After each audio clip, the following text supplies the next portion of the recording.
दोस्तों नमस्कार, आदाब, सत श्री अकाल। उर्मिलेश संवाद के इस कार्यक्रम में आपका बहुत-बहुत स्वागत है। मैं हूं उर्मिलेश। दोस्तों, समाज और संसद दोनों निकायों में इलेक्शन कमीशन ऑफ इंडिया ने जो बिहार में एसआईआर शुरू किया है, उसको लेकर भारी शोर-शराबा हो रहा है। लोगों में गहरी नाराजगी है। लोगों का मानना है कि जो वैध वोटर हैं, जो वैलिड वोटर्स हैं, उनके नाम भी ड्रॉप हो रहे हैं। कथित अवैध लोग अगर इक्का दुक्का हैं, तो जो वैध वोटर जो डिलीट जिनके नाम हो रहे हैं, रिमूव हो रहे हैं जिनके नाम, उनकी संख्या हजारों और लाखों में है। जो इलेक्शन कमीशन ये दावा कर रहा है कि जो लोग इस बीच में जिनकी डेथ हुई या जो स्थानांतरित हो गए, उनको डिलीट करने के बाद जो लिस्ट है, वो कुछ लाख का आंकड़ा पेश कर रहे हैं कि ये इतनी कमी आई है। हम ये नहीं कह रहे हैं कि 65 लाख या 75 लाख कितने लोग डिलीट हुए हैं। ये तो अभी आज ही लिस्ट जारी हुई है। जो ड्राफ्ट लिस्ट है वो आज जारी हुई है, फ्राइडे को। तो उसका विशद अध्ययन करने के बाद ही लोग बता सकते हैं। बहुत सारे राजनीतिक दलों ने काम शुरू कर दिया है अध्ययन करने का।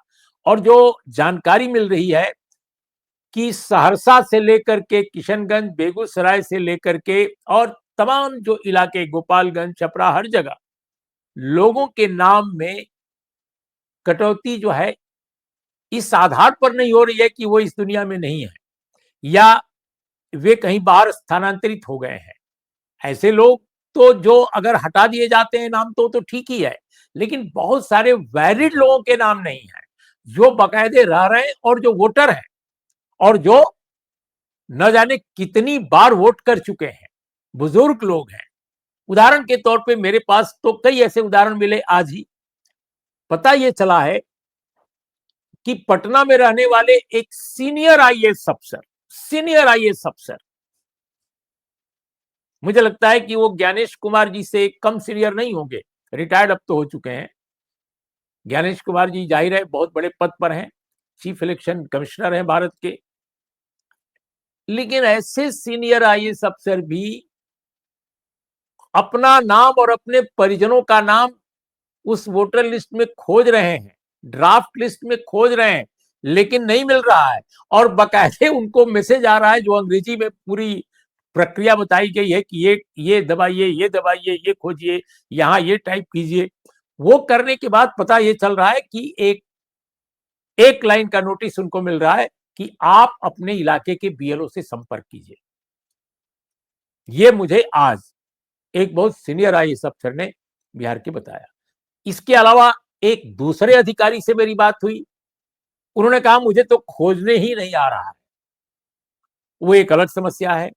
एक तीसरे प्रोफेसर साहब से मेरी बात की, वो भी रिटायर्ड प्रोफेसर हैं बाय द वे। उन्होंने कहा साहब हमारा नाम नहीं है। अब आप सोच लीजिए क्या स्थिति है। कई ऐसे जिले हैं, कई ऐसे कस्बे हैं जहां पर सैकड़ों लोगों के, हजारों लोगों के नाम गायब हैं। अब जो मृत लोग हैं या स्थानांतरित लोग हैं, इनका नाम तो 1 जनवरी 2025 को जो रिवीजन हुआ था, उसी में गायब हो सकता था। उसके लिए अगर आपने रिवीजन कराया है, तो ये तो एक काम के लिए दोहराव क्यों? एक काम को 2 बार क्यों कराया आपने? इसका मतलब मकसद तो कुछ और था। इस स्पेशल इंटेंसिव जो रिवीजन ऑफ वोटर लिस्ट है, इसका मकसद रिवीजन नहीं था। इसका मकसद कोई और था। और क्या था, वो इस देश की जनता देख रही है, समझ रही है।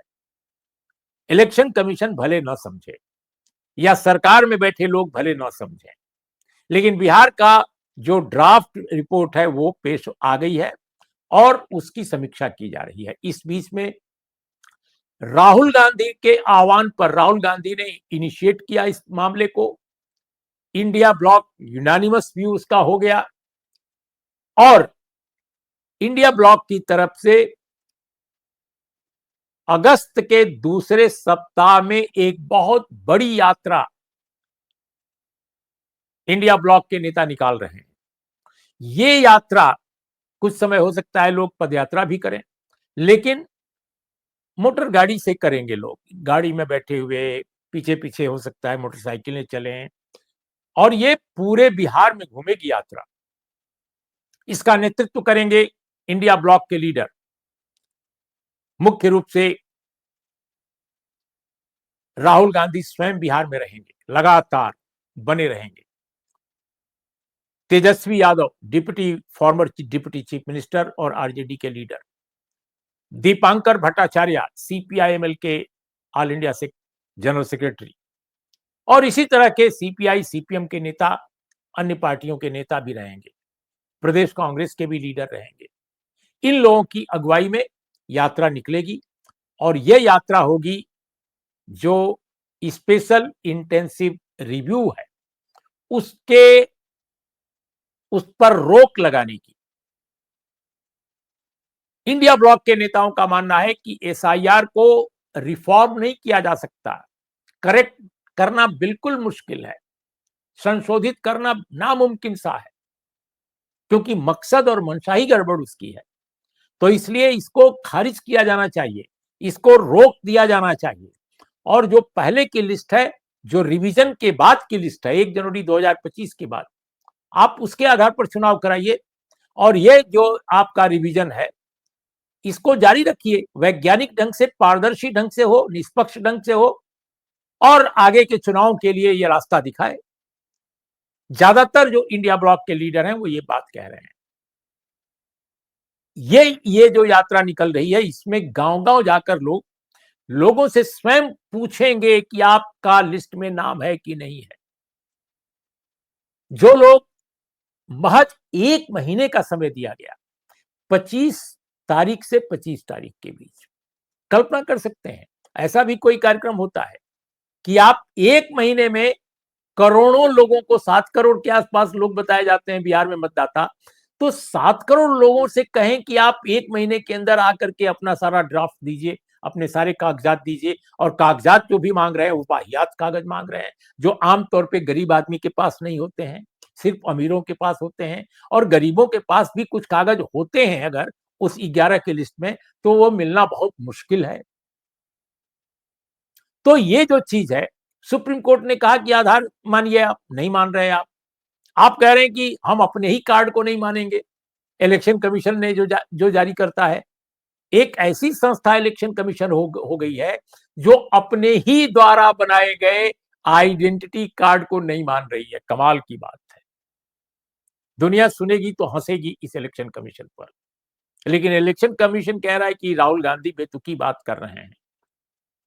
मैं कोई राहुल गांधी का समर्थक नहीं हूं, कई बार आलोचना कर चुका हूं। राहुल गांधी और उनकी पार्टी के लोग ये जानते हैं।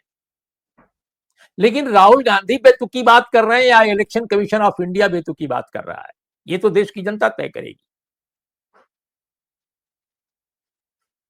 तो दोस्तों, ये जो यात्रा निकलने जा रही है बिहार में, संभवतः 9 अगस्त की बात चल रही है। फाइनल डिक्लेरेशन अभी नहीं हुआ है। हो सकता है आज रात ही हो जाए, हो सकता है कल हो जाए, कोई नहीं जानता। तो ये जो 9 या 10 अगस्त को है, हमें जो जानकारी मिली है, और शायद सासाराम से शुरू होगी, जो बिहार और उत्तर प्रदेश के बॉर्डर के आसपास है, और पूरे बिहार का दौरा करेगी ये यात्रा। दोस्तों, इस बीच में जो संसद में हुआ है वो सिलसिला रोज जारी रहेगा। संसद में जो शुक्रवार को हुआ था कि पूरे विपक्ष ने एसआईआर के खिलाफ जबरदस्त शोर शराबा किया, हंगामा किया, उसे खारिज करने की मांग की, उसको निरस्त करने की मांग की, इलेक्शन कमीशन की आलोचना की, और इस कारण से सदन नहीं चल सका। शनिवार और संडे छुट्टी रहती है संसद की भी।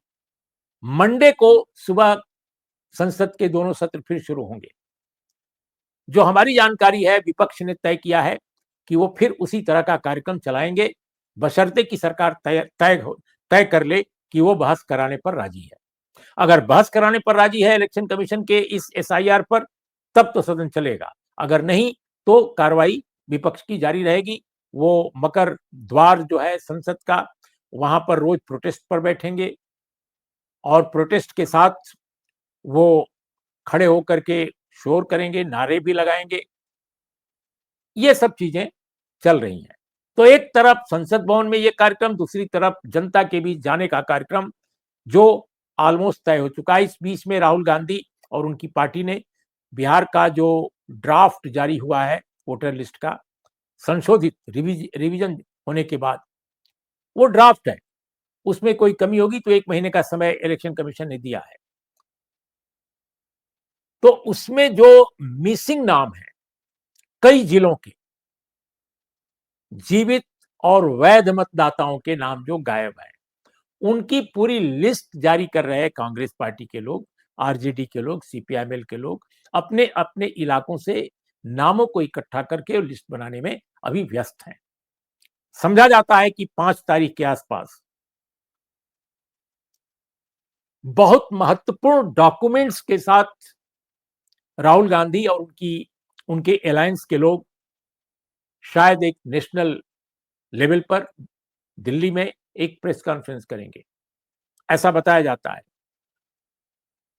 जो पिछले 6 महीने जिसका जिक्र उन्होंने किया था शुक्रवार को कि 6 महीने से वो पड़ताल करा रहे थे, जांच करा रहे थे महाराष्ट्र में लोकसभा चुनाव के बारे में और अन्य राज्यों के बारे में, वो बहुत सारे डॉक्यूमेंट्स उनको मिले हैं, बहुत सारे तथ्य मिले हैं। हो सकता है कि उस दिन सारे डॉक्यूमेंट्स को सामने रखें, वो सारे तथ्यों को सामने रखें। अब देखना है कि इलेक्शन कमीशन क्या जवाब देता है। इलेक्शन कमीशन उनके आरोपों को गलत बता रहा है, निराधार बता रहा है, बेतुका बता रहा है, लेकिन राहुल गांधी इलेक्शन कमीशन पर तोहमत लगा रहे हैं कि उसका अपना एजेंडा है, वह पारदर्शी नहीं है, वह निष्पक्ष नहीं है, और साथ में ये भी कह रहे हैं कि भविष्य में इलेक्शन कमीशन में जो बैठे लोग हैं उनको आइडेंटिफाई करके यह देश जरूर कार्रवाई करेगा। ऐसा नहीं है कि सब कुछ वो जो चाहे वो कर लें, क्योंकि वो देश के साथ गलत काम कर रहे हैं, डेमोक्रेसी के साथ गलत काम कर रहे हैं। इस तरह की बातें राहुल गांधी ने कही हैं। अब देखना है कि आगे क्या होता है। तो दोस्तों आज इतना ही। नमस्कार, आदाब, सत श्री अकाल।